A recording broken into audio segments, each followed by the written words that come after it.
Welcome to Our Town, a 30-minute podcast brought to you by Best Bark Communications, a small but fierce client-centered marketing company powered by decades of experience and well-established business networks.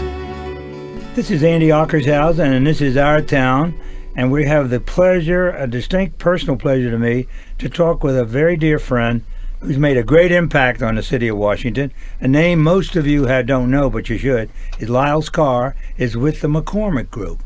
Lyles, welcome to Our Town. Andy, I'm pleased to be here, although I figure you needed some comic relief at some point, so that's how you got me. Well, see, until we talked, I had no idea you're a suburban guy. I always thought of you, for whatever reason, as Northern Virginia and D.C., and then I started talking to you and found out you're from Palmer Park. Yeah, it's interesting. Incredible. Yeah, I was born over in Easton, Maryland, and Waterfowl country. My family is, my mother's family is from down there, and my mother's still there, and so I feel like Easton, Maryland's home. But my father and our family moved into Palmer Park in 1957. When I was 6 or 7 years old, and at the time we were the first family into the second section of Palmer Park. And that was that was really the farthest outlying suburb. Well, there became 5 sections altogether, and this is pre-Bowie, and so I grew up in there. I used to take music lessons down on Minnesota Avenue, and go to church in Seat Pleasant. Well, actually, I do go there, but it's for different reasons. Oh, it's a different world. And my friend Butch Hopkins down there that ran Anacostia Economic Development Partnership and down and around Marshall Heights with some of the nonprofit work. But all those names are so familiar to me, and I'll give you my little story, and then I'll let you get yours. Charlie Brotman, a very dear friend of mine, started representing. He said, I got a kid out here that is going to be so great in Palmer Park, and he's in the boys club, and we're prepping him for bigger things like the Olympics. And he said, I'm not getting paid, I'm doing this. This is a true story, right, as a pro bono. And the kid's name was Sugar Ray Leonard. He was Ray Leonard then. Then they added the Sugar Ray. So I knew about Palmer Park and all that. Those kids that grew up there, there's some terrific athletes. But Lyles, how did you get connected then? You went to high school? No, you didn't go to high school. Yeah, no, I went to elementary school and junior high. In fact, Kent Junior High is now a police substation in Palmer Park. And then I went away to Episcopal High School in Alexandria. You crossed the river? Yeah, I was third generation and had an option. You can go to the school or you can not go to school, I think. And so both my father and grandfather had gone, so as a legacy, they probably had to take me. You obviously were you a boarder, of course. Boarder, they're all boarders. Yeah, at the time, it was 270 boys, and subsequent since then, 1991, they went. They brought in girls as well, and I think it's been terrific for the school.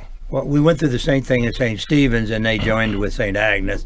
Now it's one school. That was a Till Hazel effort. Another border trade guy that I got to meet through the board. But that got you started in a different world, because that was a different world than where you grew up. Well, it was. It's sort of interesting. I was almost the wrong side of the tracks. As you'll note, I've got a little bit different. Mine is not a refined Southern accent. And so we're over on the Eastern Shore. We're just off the coast of Mississippi, I think, and it's a lot of Old English still on their islands are spoken there, and so I can lapse back into that accent. But I hadn't come up. I ended up being the first of my family since 1668 to graduate from college. And so I hadn't come up the normal route to get to Episcopal, and it was a little bit of an outsider. I can believe that. Yep. Absolutely. You know, the people from Maryland will go to Virginia, but the Virginia people don't like to go into Maryland, so I never understood that. But we did go to Baltimore to see the Orioles. But Lyles, then you decided to go to the University of Virginia, which was not easy to get into. No, well, smart-wise. I had intended to go to Princeton. It was the only place I'd applied, actually. And but along the way, I got recruited to wrestle at Virginia.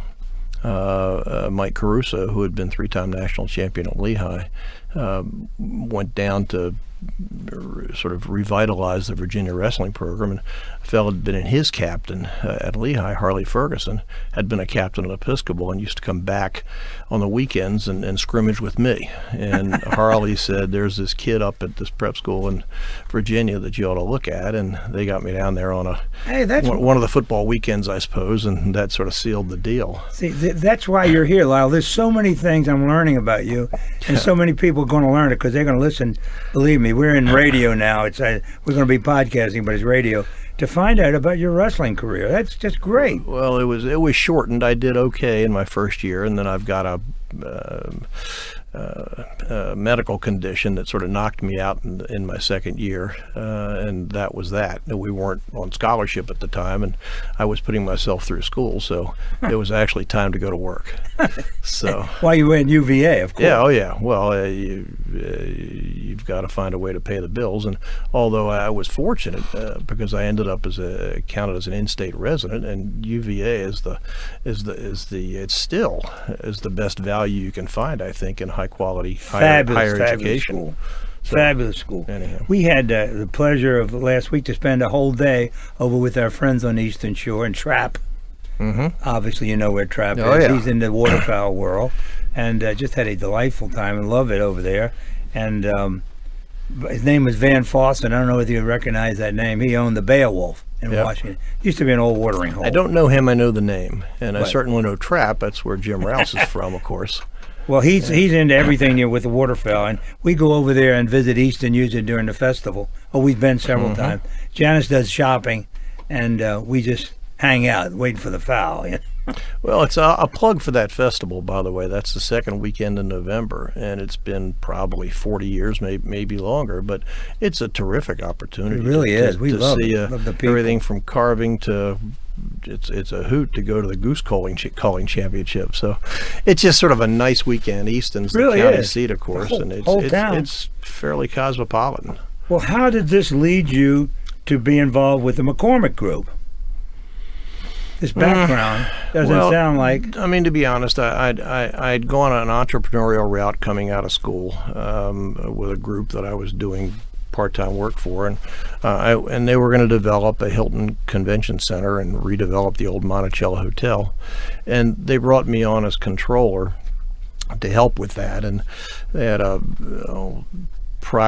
number of privately held companies, an auto leasing company, a small residential development, multifamily development operation, and I got into it from there and basically ran the hotel. We were going to converting this old hotel to what was the second ever condo conversion project in Virginia. Is that right? And this is 1971, 1972, and we're converting it from the top down so we could run the restaurant. And so I did that, but the town just got too small, and I didn't know that it just made sense for me to take a different course. And I ended up in the hospitality business in Richmond, got some terrific training. A group that opened GD Graffitis up by Woodmont Country Club. Is that right? That ran gangbusters for years and years and years. I was one of the opening managers. And got some notoriety for that. Ended up going off to be a consultant to hospitality properties, mostly themed restaurants and nightclubs. My current wife, who I love, and we've been together 38 years. Had we not, you must be doing something right. Well, I don't know, but she does put up with me. She is. I can believe it. With your background, she's a terrific woman, and I think long suffering. But none of this led you to your, because my first recollection of your connection in any way was the Board of Trade, the leadership, the first group. What year would that be? In 87? Probably Board of Trade was first 1983. No, I'm talking about your leadership class. The leadership class was 1987. That's right. Yeah, and I was in that initial class. Correct. How big was it? Very small. 42. I joke that they try for a class of 55 or so each year. So, correct. So what's that tell you? There were only 42 in my class. I could have never gotten in if they weren't, scraping the bottom of the barrel. Well, we had to recruit for that first class. Yeah, you did. Many people didn't know about it and had no idea how important it would become. Well, we didn't know what it was, and it sounded like a gigantic commitment, and it's interesting. Jeb Turner, who ran Siegel Construction back then, I met him in the class, And I recall we got close. You get close with everybody in the class. And I recall him the day we graduated. It was a graduation luncheon, and we all came out, and we happened to be parked next to each other. And Jeb looked over the top of his car at me and said, from the front side looking forward, I couldn't imagine I could commit the time. And now from this end looking back, I can't imagine ever considering not. That's an amazing statement, because there's so many people I tried to recruit, and they were all very, very skeptical that they could give the time to it. And we would tell them off the bat, you're not going to do this halfway. This leadership Washington is too important. So if you come into class, you're committing to the whole 9 yards. Well, you can't come in and take days off. It's important for them, but it's important for the region. I mean, for those that don't know what leadership is now, Leadership Greater Washington, to reflect that it encompasses the region. The idea, our town. Yeah, that's right, our town. And our town is not just the core town. It is the entire region. It's Palmer Park, it's Alexandria, it's absolutely. Vienna. It's Tyson's Corner, it's everywhere. And the idea to take people who are in policy-making positions, cross-sector, blended ethnicity, blended geography, and people that need to know each other to move the region forward, who probably don't know each other. And under the guise of teaching them something about the issues and resources of the region, you're raising their consciousness. And most importantly, you're connecting them. It's how I know Wayne Curry, or I knew Wayne Curry. Wayne was in our initial class. And this is way before people knew who Wayne Curry really was, although he was active out there. And it's interesting. He and I that's how I got to know Wayne, was for leadership, the first group. Well, that's exactly right. And so if I needed to know more about Prince George's County, even though I was there, I could call Wayne, or in subsequent classes, I could call Howard Stone or Artis Hampshire Cowan or Major Riddick or any number of people. So it's interesting. People look at this, what turns out to be a very modest investment of their time in that initial year, but the tremendous return they get is just incalculable. It really is enormous. And on behalf of the community, I liken it to a modest down payment that they'll then continue to pay off as a mortgage to the community, or a mortgage from civic engagement over the course of the out years. And the organization, of course, Doug Duncan now is the CEO. It's got 1,500 members. We converted it early on from what was seen as a 1 year experience into that 1 year experience really got you to become part of the membership, and it's a very connected membership. Well, Lyles, I know the history, and I know what you brought to the table, and all the names you mentioned. I got to know a lot of them through the leadership. Even though I wasn't a member, I was around the periphery of it. And we're going to take a break here. This is our town. As Lyles just said, it's our town. It's much bigger than the city of Washington. And we're delighted to have Lyles Carr from McCormick Group with us, and we'll be right back.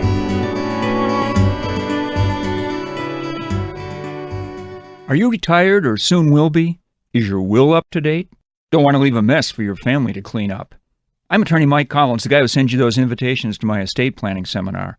I'll teach you how to save taxes, avoid probate, protect your heirs from lawsuits, bankruptcy, even the divorce court. Keep your money and your family with our innovative Reservoir Trust. Watch the mail for your invitation. Tuition's free when you register online at MikeCollins.com. That's MikeCollins.com. You're listening to Our Town with Andy Ockershausen. Brought to you by Best Bark Communications. We're having a delightful conversation that I've learned so much about Lyles Carr that I didn't know, and most of you didn't know, and it's all been positive. And then I wanted to start talking to him about the McCormick Group, which is where he is now, and what he does for the McCormick Group, and how well that affects his community. Well, I'm very fortunate. As you know, we're an executive search consulting firm, and our headhunter. That's exactly right. Arguably, we're the largest independent firm that's based here, although we work nationally and do some international work. Great reputation. Well, thank you. And it's interesting. We're integrated into the town. We tend to focus on professions or industries that are prevalent here, and so we watch the real estate community, right? We do a lot of work in the nonprofit world. We do a lot of work with government affairs and government contractors and law. And so we tend to follow the trends in this region. So we got heavily into biotechnology, for instance, in the mid-'90s, just as we saw the emergence of that. Well, in .com in Northern Virginia. And so, sure, heavily into things like cybersecurity and the sophisticated technologies. And we're a little unusual in that we work a vertical that goes from middle management on up through the CEO. We think it's as important to find the strategic hire that enables the C-suite as it is to find the person in the C-suite. And so that's pretty much us. It's an organization, though, that believes that there's more to business than the financial bottom line. And so my partners have been very good about both encouraging me to stay involved in the community and encouraging our consultants to stay involved in the community, so that we, as much as we can, try to empower and enable the nonprofits with either, as much as we can, pro bono referrals or offering preferred rates, even though it's a significant practice, and the senior consultants that are in it are themselves very committed, and I'll give them a plug. I think the best there are. But that and volunteerism. I mean, we give people 6 paid days of leave to volunteer. Well, I just think it's important. Your reputation precedes you by a long shot, as far as I'm concerned. What you have done, I think, is unparalleled in your generation. That to get involved in this community and be such an important part, and all the things you do for so-called charity work is not really charity; it's helpful. I mean, I think it's unparalleled. I know that because I live with it. We tried to run our life like this at WMAL, and we did it for years and did it very successfully. And then things change. Now the new generation is taking over. You're in the new generation of people that I grew up with in the Board of Trade and out of the Board of Trade. And I'm so pleased that I want you to talk about it, because you do so much, and I don't want to call it charity work, but you give so much. Well, frankly, I get too much credit. Take it. No, really. I get much more credit than I'm due. To me, it's the almost irrationally committed leaders and staff of the community service organizations in this region and their supporters that really deserve the applause. They're the ones that do the real work, Lyles, and so we just try to support them, right? Lyles, we have eyeball.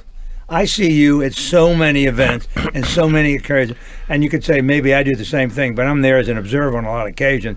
And what we see, the collective we, is Lyles Carr involved in this community, probably up to your neck. Well, that's just because I'm not worth a darn at work, so they're better off if I'm outside the building than in. McCormick supports that. Well, the company does, and it has come back to it's provided us a return, although that wasn't the intention. Right, Betty Whaley once said, "Service to others is the price we pay for the sort of the rent we pay for the space we take up on the earth," and we've taken that to heart. We do think that business is more than just the financial bottom line, right? And so while we've had our marketing methodology, we've got a cold calling methodology that's made us successful over the years. It hasn't really played on making connections into the community. But in the process of making those connections, now as our industry has changed from being transactions driven, I mean, somewhere in the 90s, it went from being deal driven, and I think we saw this with most professions, and it became relationship focused. Right, people want to know that you're out there. Boy, with you them. are right on in the community foxhole with them, and so we joke about seeing 800 of our nearest and dearest yet again at the next fundraiser or dinner or gala or something, but it's because they're all involved, and you want to know that they are involved, and you want to do business with people who you see as partners of yours corporately, but also partners in civic engagement.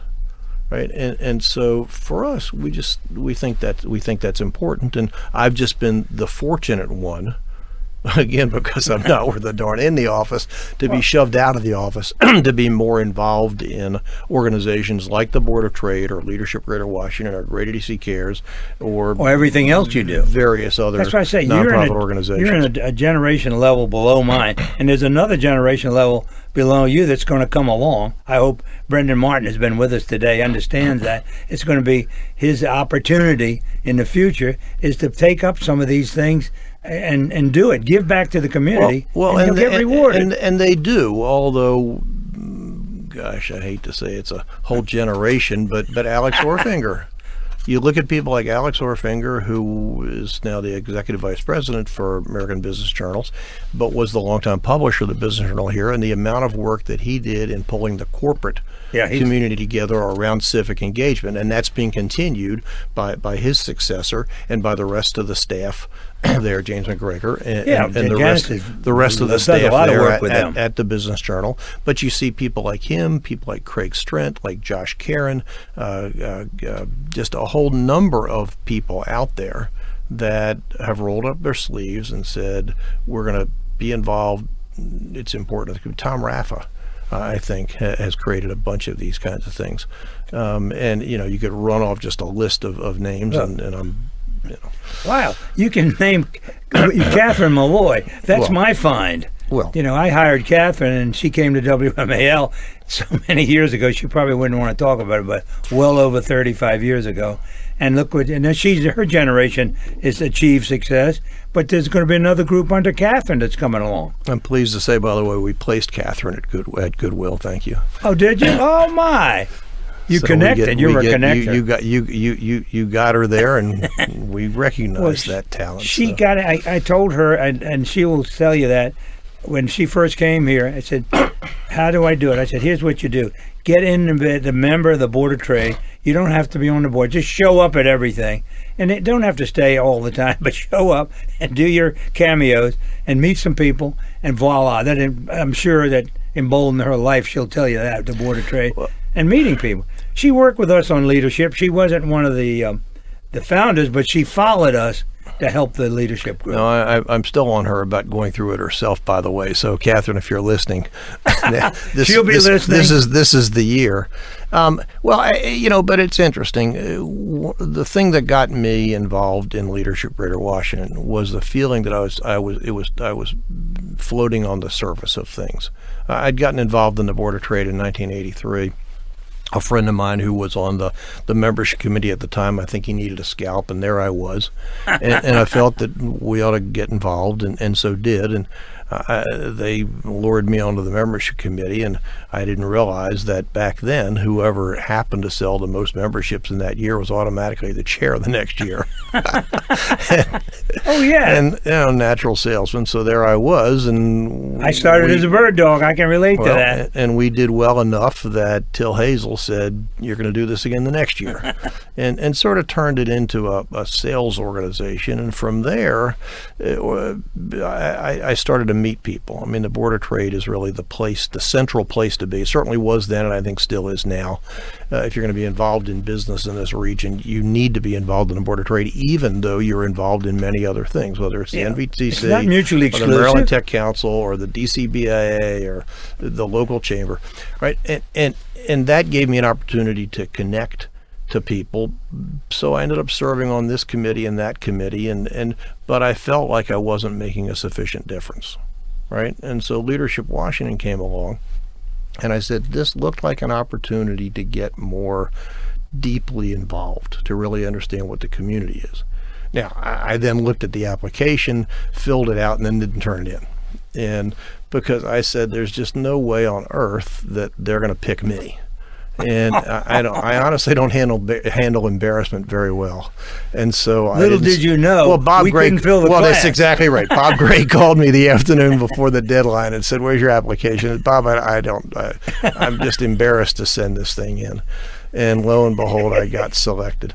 But it was an intent to how do you get more understanding of the region, better connected. You were a trailblazer with that first group. Well, and not me so much. I sort of tagged along with the rest of that group. I mean, like I say, people like Myra Gossens, Ann Stock, Paul Rothenberg, Art Schultz, who, oh my God, 14th Street and McPherson Square is what it is today because of Art Schultz.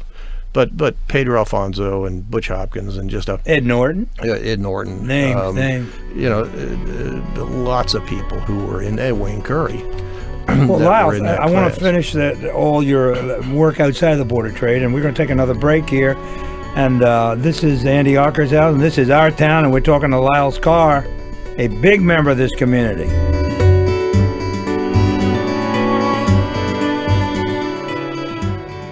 Hi, Tony Sybil here to tell everybody about our wonderful restaurants at Washington Harbor. Tony and Joe's, the best seafood in the city. Nick's Riverside Grill, wonderful chops and steaks. Wonderful views of the Kennedy Center, Roosevelt Island, the Roslyn skyline. Spectacular. 2 bars outside right on the water. Fabulous food. For dinner reservations, call 202-944-4545. It's really a great experience. We'll see you down at Tony and Joe's or Nick's Riverside Grill.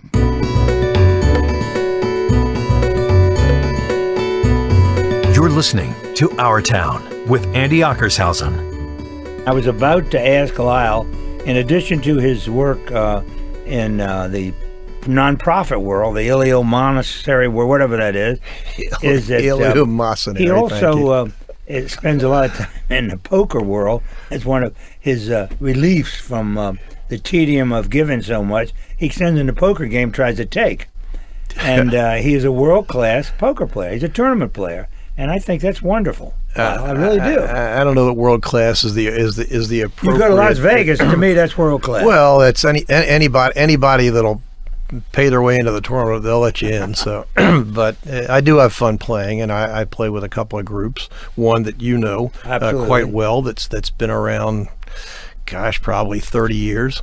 25. And they get together for dinner weekly, and at some point a poker game breaks out.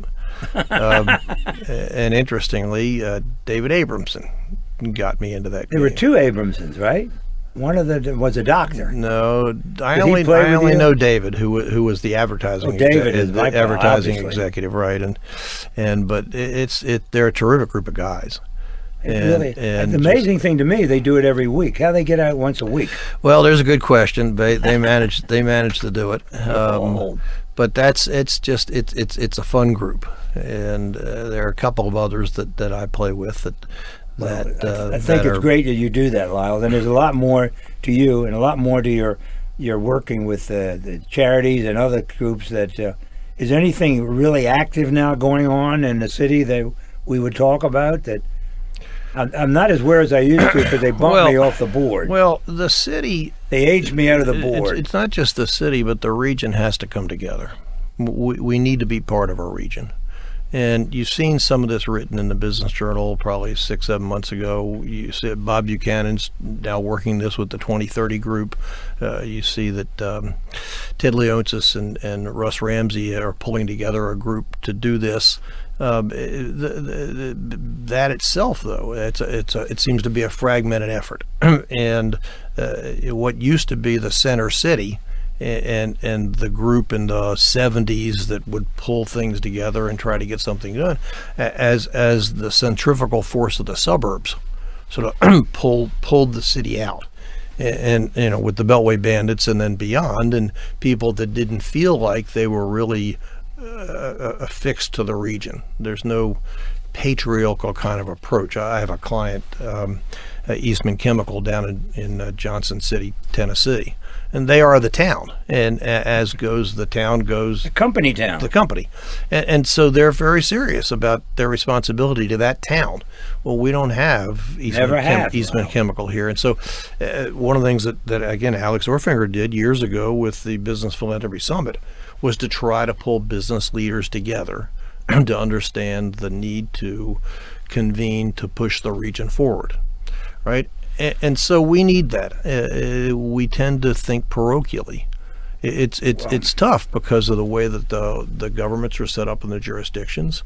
It tends to be fragmented. Sadly, I think sometimes Virginia thinks that the Potomac River is a moat. Right? People don't tend to cross as much. There's great opportunity out in Prince George's County. Why don't we take advantage of it? Right? But to think truly regionally, and how do we come together to do that? And frankly, how do we bring in organizations? The economic club's starting to do part of this, but how do we bring in organizations that frankly are here only because the federal government's here, and yet they're gigantic employers, right? And so the government contractors, the law firms, the other organizations that revolve around, and yet we've got a gigantic commercial community that sometimes gets eclipsed, that perhaps isn't as connected, particularly to technology communities, right? So how do we? I think that's the key thing of our region today. I've been listening to that conversation, Lyles, for 50 years. Yep. Is how do we bring it, and never give up. And I encourage it every chance I get that it should be. And that's why we have our town, because we want everybody to know if they're not downtown, they're still part of us. Whereas our town is a big geographical area, and I want them to feel like they're part of it. And we do our little bit to do it, but what you're doing is monumental, because, like you're right there, the government is made up of so many divisions, but in our town, there's a diplomatic corps, there's a military that live here, there's the business people that live here, and all of them are involved in one way or another in the city. But then, like we thought Metro would bring it together, that it would settle that, but it didn't, because people use Metro to get in and out. They don't use Metro to stay here. Well, it is something that does help to bind it somewhat. I mean, we need a civic infrastructure. I mean, it's just crucial to have the quality of life we want in the community, right? We need to, for instance, stop poaching companies from each jurisdiction. Somebody needs to stand up and say, we won't poach. How do we band together to pull additional organizations and people here? I mean, and I my little piece of it's just a little tiny piece. Yeah, but every little piece works. Right? Well, I mean, how do you empower people to launch and sustain projects that benefit the community, right? How do you do that? And sometimes people who can help to make some of the connections. I applaud people who are the initiators, the Bob Buchanans. He and Carrie Hatch, for instance, and others are working on a branding.